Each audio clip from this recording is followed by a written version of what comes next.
সাংবাদিকসকল এতিয়া কিমান সুৰক্ষিত? সাংবাদিক হ'বলৈ হলে চৰকাৰী স্বীকৃতি লাগিব নেকি? ৱেব পৰ্টেলত কাম কৰা সাংবাদিক নহয় নেকি? প্ৰিণ্ট মিডিয়াটো কোনো সাংবাদিকতাৰ শিক্ষা নোহোৱাকৈ সাংবাদিকতা কৰি থকা সকলক কি ক'ব মুখ্যমন্ত্ৰীয়ে? সাংবাদিকসকল এতিয়া কিমান সুৰক্ষিত? ৱেব পৰ্টেলত কাম কৰি থকা সাংবাদিক হ'ব নোৱাৰে নেকি?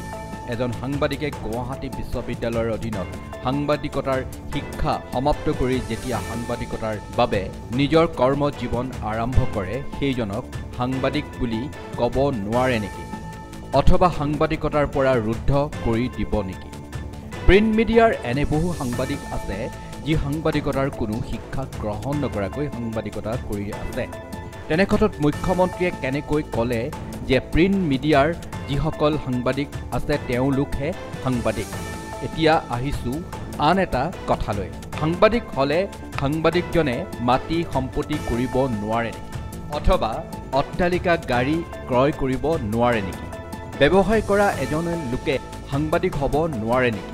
বৰ্তমান সৰ্বত্ৰে প্ৰচাৰ হৈ থকা সাংবাদিক দিলৱাৰ হুছেইন মজুমদাৰৰ বিষয়টোলৈ এতিয়া উত্তাল হৈ পৰিছে সাংবাদিক মহল। এয়া আচলতে কি হৈছে? গণতন্ত্ৰৰ চতুৰ্থ স্তম্ভক ধ্বংস কৰাৰ এয়া এক কৌশল নহয়তো? বেংকৰ কেলেংকাৰী বাতৰি শিৰোনামাত অনাৰ বাবে যদি দিলৱাৰ হুছেইন মজুমদাৰক এইদৰে মিছা অভিযোগ দি তেওঁৰ ওপৰত ধাৰা লগাই দুৰ্নীতি কেলেংকাৰীক ঢাকিবলৈ চেষ্টা কৰিছে, তেনেহ'লে এয়া চৰকাৰখনে দুৰ্নীতি কৰাসকলক দুৰ্নীতি কৰিবলৈ সহজ কৰি দিয়া নাইনে? অসমৰ ডাইনেমিক মুখ্যমন্ত্ৰী হিমন্ত বিশ্ব শৰ্মাই বাৰম্বাৰ কৈ আহিছে যে চৰকাৰী বিষয়া বা কৰ্মচাৰীসকলে যদি দুৰ্নীতি আশ্ৰয় লয় তেওঁলোকৰ বিৰুদ্ধে সৰব হৈ পৰিব। কিন্তু তেনে ক্ষেত্ৰত এতিয়া এপেক্স বেংকৰ দুৰ্নীতিবোৰৰ ফাইল কিয় বন্ধ কৰিব বিচাৰিছে অথবা তদন্ত কৰিবলৈ কিয় বিচৰা নাই? দিলৱাৰ হুছেইন মজুমদাৰৰ এজন বেপাৰী হয়, সাংবাদিক নহয় বুলি মুখ্যমন্ত্ৰীয়ে ঘোষণা কৰাৰ পিছতে এতিয়া বহুজনে ইয়াৰ বিৰুদ্ধে সৰব হৈ পৰিছে। তেনে ক্ষেত্ৰত দিলৱাৰ হুছেইন মজুমদাৰৰ এজন বন্ধুৱে কি ক'লে শুনোৱা হওক। সাংবাদিক দিলৱাৰ হুছেইনক লৈ সামাজিক মাধ্যমত বিভিন্ন কথা কিছুমান বিয়পিছে। তেওঁৰ বিৰুদ্ধে ইতিমধ্যে আমি সকলোৱে গম পাইছো দুটাকৈ কেছ দিছে, এটাত জামিন পালে আন এটাত তেওঁক আকৌ গ্ৰেপ্তাৰ কৰিছে। কিন্তু সেই প্ৰসংগত অলপমান বাহিৰত গৈ অলপ কথা এটা ক'ব বিচাৰিছো যে শাসকীয় পক্ষৰ এচামে বা একাংশই ছচিয়েল মিডিয়াত এটা কথা প্ৰায় দিছে, তেওঁৰ ডাম্পাৰৰ সৈতে থকা ফটো, তেওঁৰ ঘৰটো প্ৰায় 2 নে 3 মহলীয়া এটা অট্টালিকাৰ ফটো, যে ক'ত ইমান পালে, কিয় ইমান কেনেকে পালে, এইবোৰ দুৰ্নীতি কৰা টকা নেকি, এনেকুৱা ধৰণৰ। যে প্ৰথম কথা হৈছে যে সাংবাদিক এজনে ডাম্পাৰ এখন কিনিব নোৱাৰে নেকি? সাংবাদিক এজনে অট্টালিকা এটাত থকাৰ তেওঁৰ কোনো অধিকাৰ নাই নেকি? কথাখিনি এইটো কাৰণে কৈছো যে কোনোবাই যদি কষ্ট কৰি সেইখিনি অৰ্জন কৰে তাত আপত্তি কিয়? দিলৱাৰ হুছেইনে নিজেই সেইবিলাক ফেচবুকত তেওঁ শ্বেয়াৰ কৰিছিল, কিন্তু তেওঁ সেইখিনি ক'ৰবাত দুৰ্নীতি কৰি কৰিছে, অনিয়মেৰে কৰিছে বুলি কোনোবাই প্ৰমাণ কৰিব পাৰিছে নেকি? এই প্ৰসংগতে এটা কথা কওঁ যে দিলৱাৰ সাংবাদিকতালৈ অহাৰ আগৰ পৰাই মই তেওঁৰ লগত চিনাকি। কটন কলেজত হাই ছেকেণ্ডেৰী হুজাইত তেওঁ শংকৰদেৱ বিদ্যা নিকেতনত পঢ়িছিল মেট্ৰিকলৈকে। তাৰপিছত হাই ছেকেণ্ডেৰীটো হুজাইতে পঢ়ি কটনত ডিগ্ৰী পঢ়িবলৈ আহিছিল। তেওঁ ডিগ্ৰী পাছ কৰাৰ পিছত মাছ কমত এডমিশ্যন লৈছিল, কটনতে ডিপ্ল'মা কোৰ্চ কৰিছিল। তেতিয়াই আজিৰ পৰা সেই 17-18 বছৰ আগতেই দিলৱাৰে তেতিয়াই পালচাৰ বাইক চলাই ক্লাছলৈ যায়। গুৱাহাটীত পালচাৰ বাইক চলাই ঘূৰে।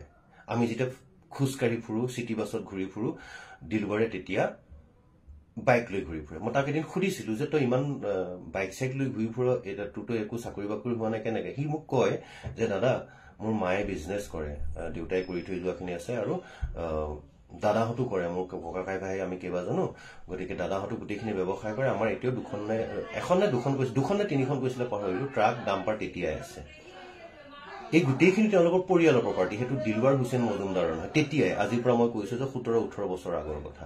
কটন কলেজৰ SNBC হোষ্টেলত থাকি তেওঁ ডিগ্ৰীটো কৰিছিল। যথেষ্ট এটা ভাল নম্ৰ ভদ্ৰ ল'ৰা। এই কথাখিনি এইটো কাৰণে কৈছো। তাৰপিছত তেওঁ দিনে ৰাতিয়ে কষ্ট কৰে। যেতিয়া কটনত মাছকম কৰি আছিল তাৰ সমান্তৰালভাৱে কটনৰ মাছকমৰ ক্লাছ তেতিয়া পাছবেলা হৈছিল, গতিকে আগবেলা তেওঁ আকৌ LLBত এডমিশ্যন লৈছিল, সম্ভৱতঃ BRM নেকি, BRM ল' কলেজত, মই পাহৰিছো, কিন্তু কোনোবাখন ল' কলেজত লৈছিল। মই বোলো কেনেকে পঢ়িম? কৈছে পাৰিম, কষ্ট কৰিম। তেতিয়া ইমান কষ্ট কৰে। ব্যৱসায়িক মাইণ্ড এটাও আছিল পত্নীৰ নামত তেওঁ এখন দোকান খুলিছিল সেইখনকো এতিয়া বহুতে সমালোচনা কৰিছে কাপোৰৰ দোকান এখন এদিন ফোন কৰি মাতিছিলো যাব নোৱাৰিলো কিন্তু পত্নীয়ে চাব বুলি কৈছিল মানুহ এজন ৰাখিম যথেষ্ট কষ্ট কৰে দিনটোত 15-16 ঘণ্টা একদম সঁচা অৰ্থত কষ্ট কৰে যথেষ্ট অধ্যয়নশীল ল'ৰা যথেষ্ট ভাল ল'ৰা আৰু যিটো প্ৰথম কেছত যেতিয়া এই যে কিবা বড়ো জাতি কিবা এনেকুৱা ধৰণৰ শব্দ এটা লগাইছে মোৰ বিশ্বাসে নহয় কাৰণ দিলৱাৰ গোটেই বন্ধুবিলাক মই নিজে কৈছো আহোম হয় মই গাহৰি খাওঁ মোৰ ৰুমতো যদি কেতিয়াবা ভাত খাবলৈ গৈছিল মই যে ক'লো আজি তই নালাগে মোৰ গাহৰি আছে একো নাই দাদা আপুনি গাহৰি খাই থাকিব হেতাখন নলগালে হ'ল মোৰ কাৰণে এক্সট্ৰাকে অকণমান চিকেন আনি বনাই দিব তেনেকুৱা গোটেই লগৰবিলাক তাৰ কি আছে বড়ো ৰাভা মিচিং সকলোৰে লগত সমানে মিলি থকা এটা ল'ৰা কটনৰ SNBC হোষ্টেলত থকা ল'ৰা কাষতে RKB হোষ্টেল ৰজনীকান্ত বৰদলৈ যিটো কসমপলিটান বা যিটো নিউ হোষ্টেল বুলি কয় SNBC তাত থকা ল'ৰা কাষতে ৰজনীকান্ত বৰদলৈ হোষ্টেল আছে তাত তেওঁৰ বন্ধুবৰ্গ আছে গোটেইখিনি তেতিয়া গতিকে তেনেকুৱা এজন ল'ৰাই তেনেকুৱা কিবা জাতিগত কথা ক'ব বুলি মোৰ অকণমানো বিশ্বাস নহয় এইকাৰণে কৈছো সি যদি কিবা দুখ কৰিছে তাৰ মতে ব্যৱস্থা লওক এতিয়ালৈকেতো কি দুখ কৰিছে একো স্পষ্ট প্ৰমাণ দিবই পৰা নাই দ্বিতীয় আৰু মোৰ এই কথাখিনি কোৱাৰ কাৰণটো হৈছে যে তাৰ প্ৰপাৰ্টিক লৈ তাৰ সম্পদক লৈ তাৰ ঘৰক লৈ তাৰ গাড়ীক লৈ যি ধৰণৰ মন্তব্য কৰিছে একেবাৰে উচিত হোৱা নাই কাৰণ পুনৰ কৈছো যে আমি যেতিয়া হাৱাই চেণ্ডেল পিন্ধি সাধাৰণ পেণ্ট চাৰ্ট এটা পিন্ধি এতিয়াও তেনেকুৱাই মোৰ একো হোৱা নাই পৰা নাই সি তেতিয়াই গুৱাহাটীত পালচাৰ বাইক লৈ ঘূৰে আৰু সেইখন তাক ঘৰৰ পৰা দিয়া এজন ষ্টুডেণ্ট হিচাপে যেতিয়া ৰুমত থাকে তেতিয়া হোষ্টেলৰ পৰা লোৱাৰ পিছত ৰুম লৈ থাকে 3000 টকাৰ ভাড়া 3000 টকা ভাড়া ৰুম খোৱা বোৱা আৰু পালচাৰ বাইক অতি কমেও আজিৰ পৰা 17-18 বছৰ আগতে তাক ককাইক মাকে 10,000 মান টকা দিয়ে পৰিয়ালটোৱে ব্যৱসায়ী সেই কথাখিনি এই কাৰণে জনাইছো তাৰ ডাম্পাৰ তাৰ ঘৰটোক দেখি আৰু মানুহে এনেই কিবা কিবি ক'ব নালাগে আৰু এজন সাংবাদিকে কষ্ট কৰি যদি কোনোবাই ব্যৱসায় কৰিছে বেলেগ কিবা উন্নতি কৰিছে গাড়ী এখন লৈছে সেইটো তাৰ ইমান জ্বলিবলগীয়া নহয় সকলো কাম বহুতে ভাবি থকাৰ দৰে বেয়া পথেৰে গৈ কোনেও সকলোৱে নকৰে কোনোবাই হয়তো কৰিছে মই তাত ক'বলগীয়া একো নাই কৰাখিনি সমালোচনা কৰক দিলবাৰে যদি কৰিছে তাক আপোনালোকে তথ্য সহকাৰে প্ৰমাণ দিয়ক কিন্তু একো নকৰাকৈ এনেই ওপৰত কৈ থাকি এজন মানুহক এনেকৈ আক্ৰমণ কৰাৰ কোনো অৰ্থ নাই যদি নামটো দিলৱাৰ উপাধি হুছেইন সেইটো কাৰণে যদি কৰিছে তেতিয়াহ'লে আৰু সেইসকলৰ কাৰণে মোৰ 1 মিনিট মৌন প্ৰাৰ্থনা ধন্যবাদ